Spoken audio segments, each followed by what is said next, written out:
Good evening, sports fans, and welcome to another Thursday edition of Sportszone. I'm your host, Ryan Baldwin. Let's dive right in. The NBA playoffs are well underway with some teams at 2 or 3 games in, and here to help me analyze the series so far are my two analysts, Chris Adams and Drew Maurer. Gentlemen, how are we feeling today? Great. Doing great. Good. I love some NBA basketball. Yes, the sir, series have been extremely hyped so far, fun to watch, and we're just going to jump right into it. Drew, what's your most interesting series so far? So my most interesting series so far is Memphis and Minnesota, the Grizzlies and the Timberwolves. Personally, in my bracket, which is not looking so good from my understanding, I've got Minnesota in 7. I know it's a hot take, but I just like how Minnesota's playing. I like how Anthony Edwards has not an ounce of fear in his body, and you can see that in interviews. I like Patrick Beverley, how he's playing, and I like just their whole team as a whole. They've been playing really well together, and I feel like the Grizzlies, they're so young that they just haven't really found that stride yet. I mean, they had a great season, 56 wins, but it takes time to find that playoff stride, and, they haven't found it just yet. So I could totally see Minnesota taking the series in 7, and that's what I've got. And they really run off of Ja Morant, Absolutely. Memphis does, and whether he has a good game or a bad game usually determines whether they win or lose. And it's hard for one guy to put up a performance like that, as we've seen occasionally in the NBA playoffs with Luka. If he has a bad game, it's hard sometimes. Man, I love watching him fly high He is like that. so much fun great. to watch. Lots of fun. Look at the athleticism that he brings to the table. Look at Right. this. Straight to the hoop, no fear. Oh, my goodness. Oh, love it. All right, so Memphis and Minnesota for Drew. How about you, Chris? I like the Celtics and Nets one simply because of the narrative all around it. Kyrie Irving flipping off the Boston fans. Kyrie was giving it right back to And, him. Oh, my gosh. The Celtics win the first game on a buzzer beater, and then the second game they have a second half comeback where, there's a lot going on there, and, you got Kevin Durant. He just vanished. He's gotta play 0 better. of 10, 0 for 10. 4 He's gotta play turnovers. better, He yeah. was thunderstruck there. And nice one. We might see Ben Simmons coming back game 4. We'll see how that goes. And I think also with the super teams, this might be interesting because the Lakers, their super team, didn't even make the playoffs. And then the Nets, if they lose in 4 or 5 games, that'll be an interesting dynamic there. And let's not forget, Ime Udoka, he's a first-year coach, and look where they're at. That's true. And now we're asking, is Steve Nash a good coach? We got to bring that into question. So it's going to be really interesting to see these two coaches face off and see how these teams play out. I've got Nets in 7, but, it's not looking like that yet, so No, we'll not see. so No. far. My most interesting so far, guys, Pelicans and Suns have been Oh, yeah. extremely interesting to watch because I think we all thought the Suns would probably sweep. Yeah. Now with Yeah. Devin Booker out for 3 weeks and missing at least a round, possibly 2, this seems like something that could theoretically go the full distance. Something that, when the Pelicans were in the play-in tournament, minus Zion, I don't think anybody was No. thinking that this Not was at going to all. go. And Devin Booker was such a key part Oh, yeah. of Phoenix. I mean, so is CP3, but you can see right yeah. there, just pulling up a little lame. They're calling it a grade 1 hamstring strain, and that's going to cause problems for him going forward. Oh, So I yeah. think it's going to be interesting to see how that develops. Absolutely. Now, over to our biggest surprises so far, gentlemen. Chris, coming to you first.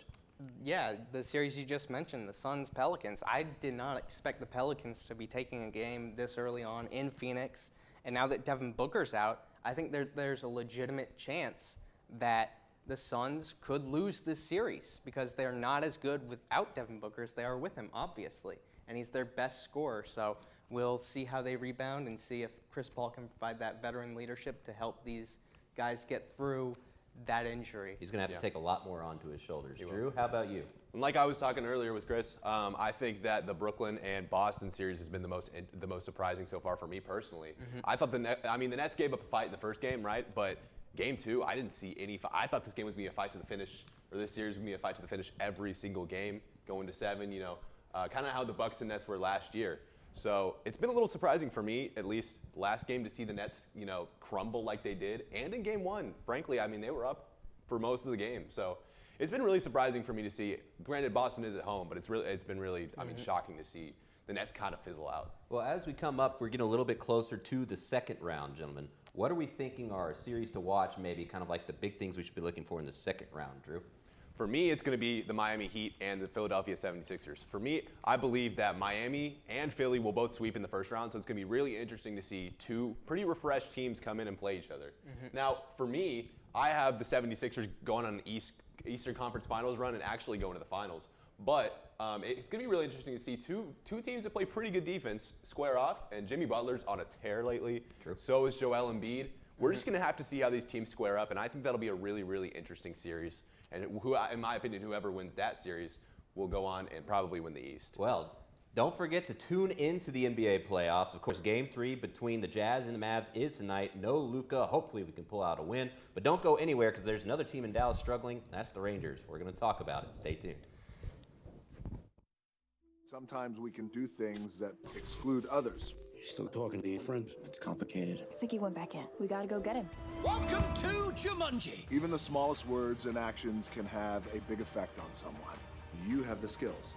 Because of you, someone's entire day, their year, or their life can change. Remember, the future is in your hands. Visit becauseofyou.org to learn more. Totally, let's do it.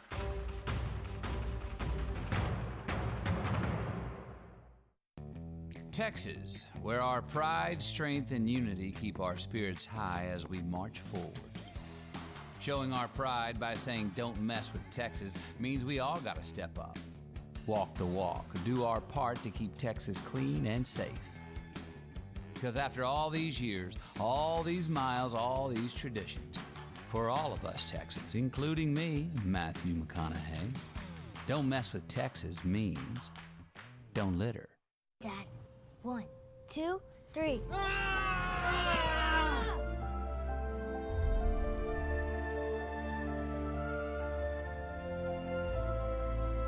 You saved me. Dad?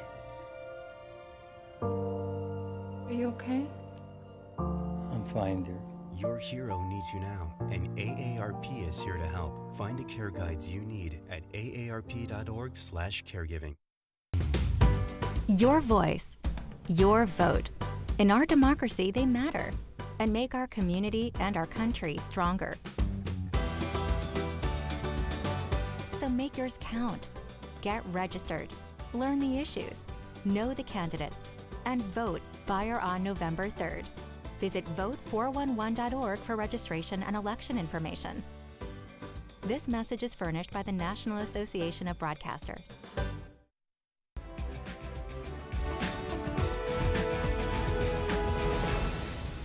Welcome back to Sports Zone. The Texas Rangers are struggling mightily despite the $500 million acquisition of their middle infield this season. And here to help me break down everything that's gone right and wrong so far are my two analysts, Sebastian Nava and Brandon Brunworth. How are we doing today, gentlemen? Depressed? Be doing better if the Rangers are doing better. Well, that's going to be a tall task, apparently. So, Brandon, since you know apparently what they need to do better, I'm going to come to you first. Okay. What's going wrong so far? And what's going right, I think, is the better question.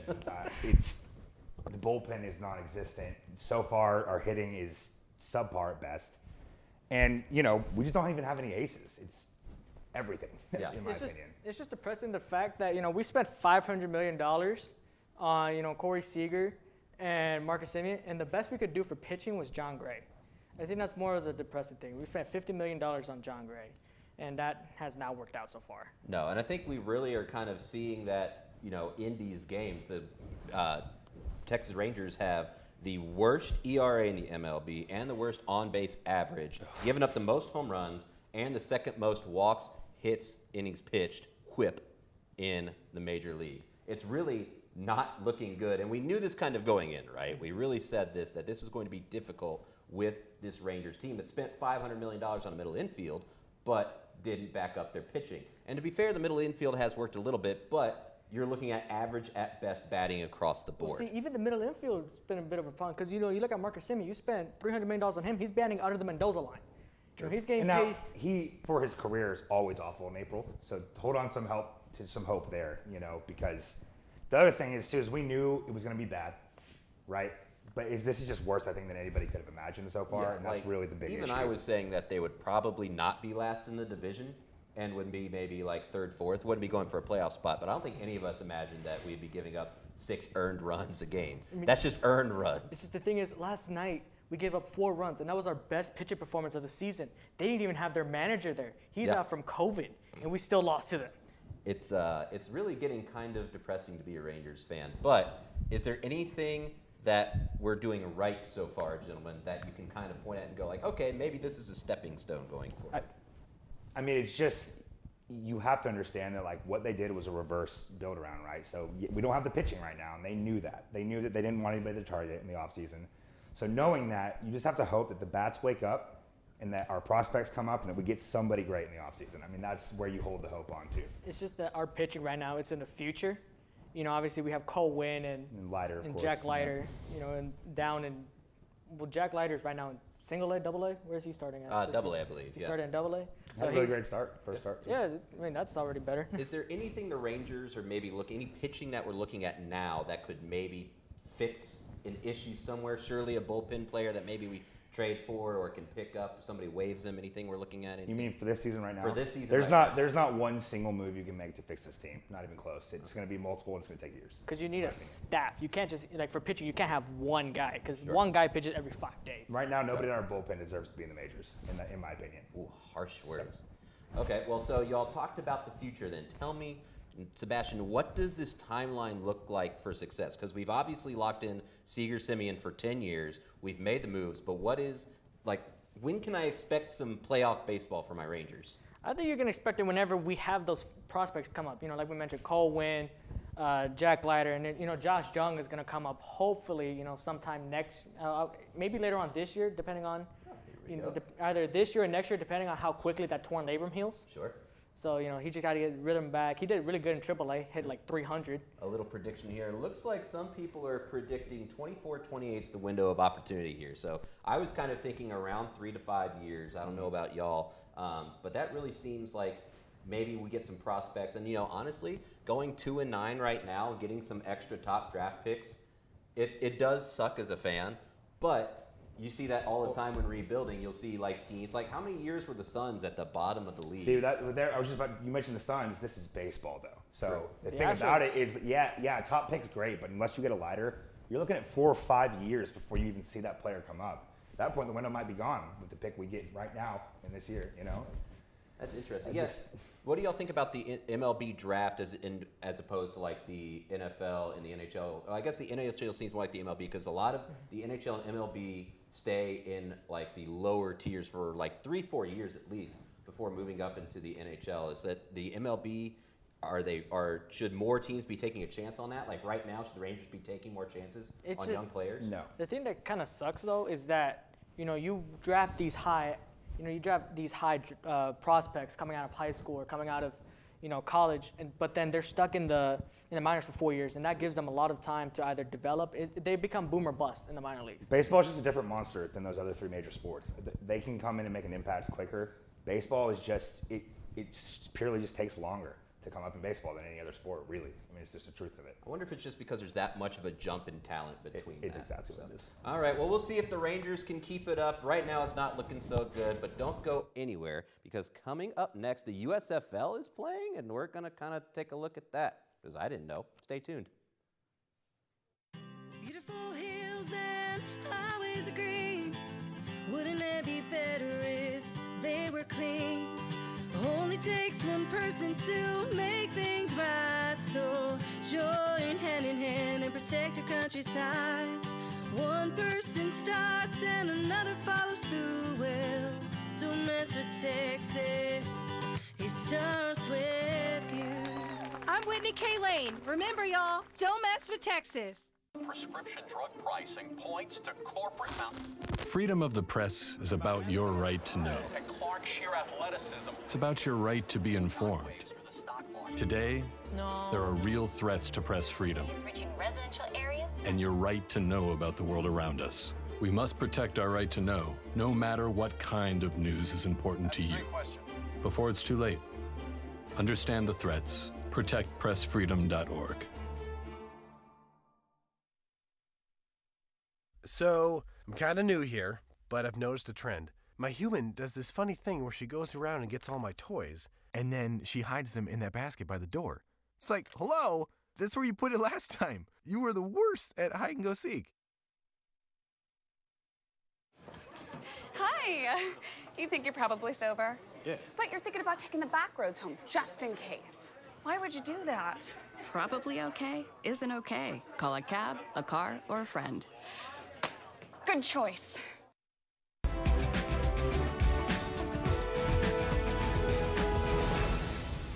Welcome back to Sports Zone. Spring football is here, and it's not any college games. It's the USFL, which this could be XFL 2.0. Here to help me determine that are my two analysts, Drew Maurer and Nick Ogele. Gentlemen, how are we feeling today?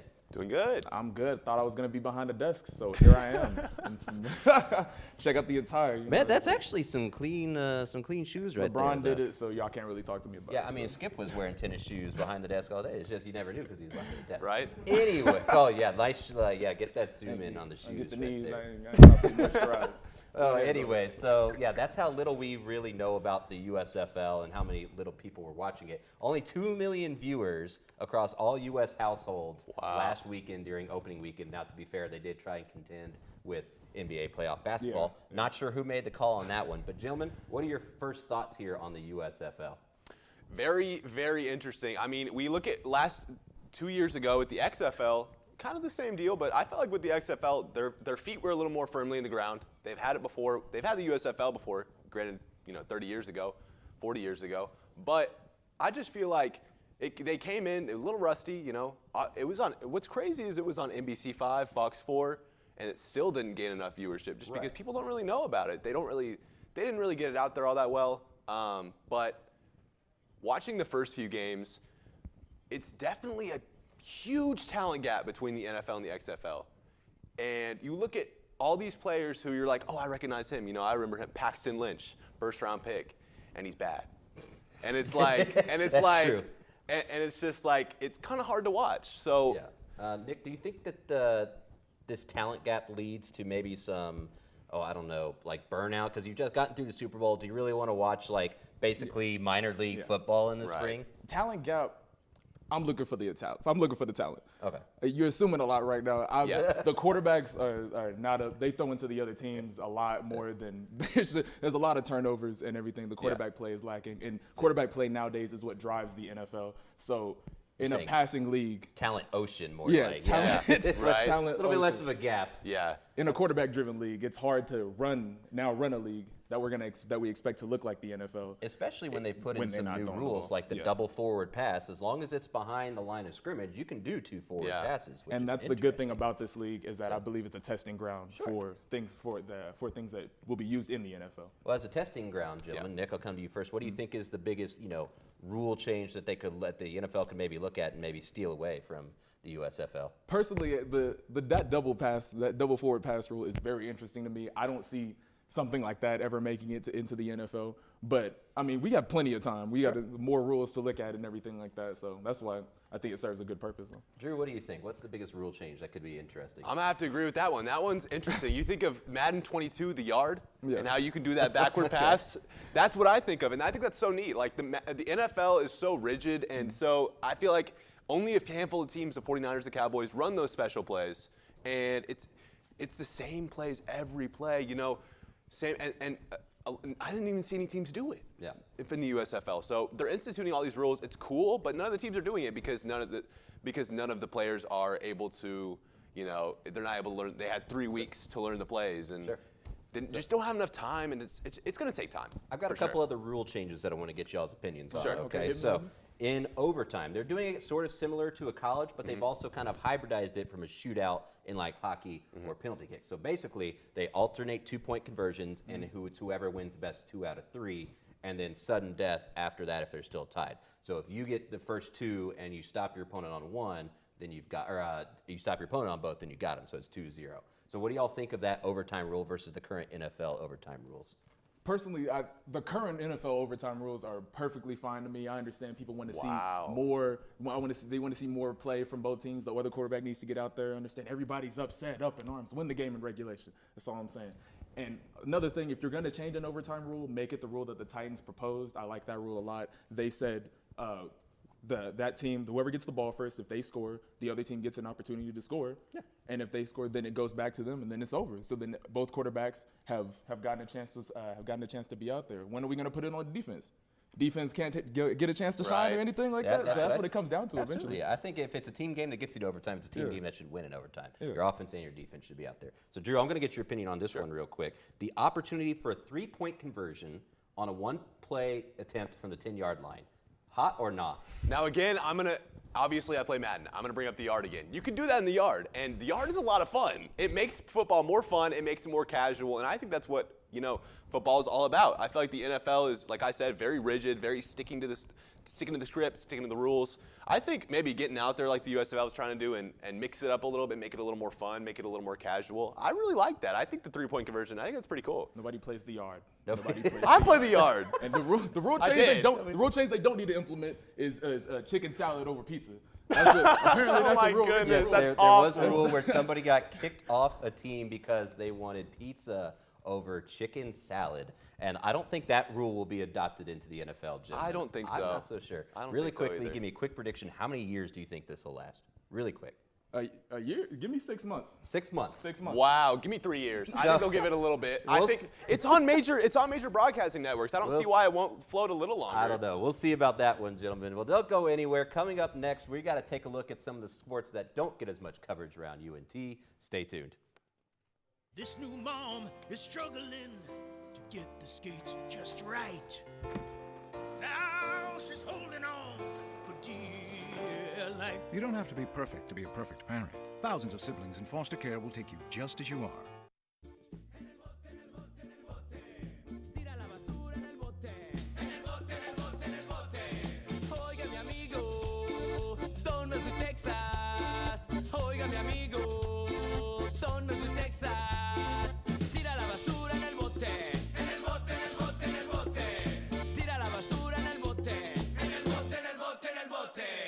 Somos papichulo. Recuerden, don't mess with Texas, y'all. I'm heading out, man. You want to ride? No, I got my car, but I actually really need to go to the bathroom. Dude, are you okay? I am definitely buzzed. Yeah. I think I will take this, and I will take that ride home.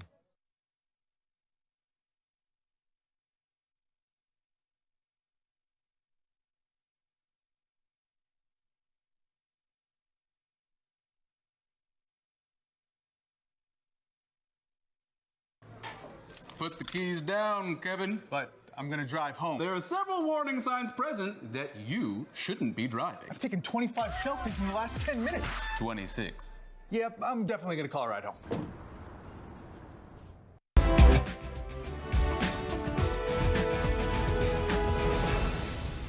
Welcome back to Sports Zone. There are a lot of sports at UNT that don't necessarily get the coverage that, say, football or basketball do, but that's why we're here, because we're going to tell you all the happenings around the conference, around the school. And here to help me out are my two analysts, Brandon Brown and Jose Moreno. Gentlemen, how are we feeling today? I'm feeling great. Good, good. Feeling very distant from you guys. We got a nice big screen here. That's what Titantron. We get to put stuff up here and make it look all pretty. Who did we bribe to get one of these? Well, wow. We bribed somebody, and it's not important who we bribed. Brandon, kind of give me, what are we looking for in the smaller sports right now? What's your kind of thing to watch so far? Yeah, well, I mean, got to congratulate women's golf for being back-to-back CUSA champions. Woo! I mean, love it. You know, having a football seasons that have been kind of mid these past few years, and having disappointing conditions, Seth Luttrell.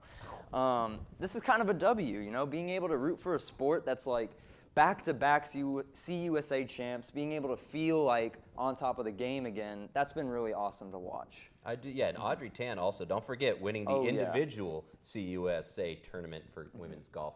She's incredible. Pretty solid. She's a solid leader of the team and really took women's golf to another level. Now, Jose, men's golf is next week. What do you think about the men's golf chances coming up in the Conference USA tournament? You know, here's a fun fact about UNT men's golf that not many people know about. We've actually won the national championship way back in the non-existent era of the 1950s.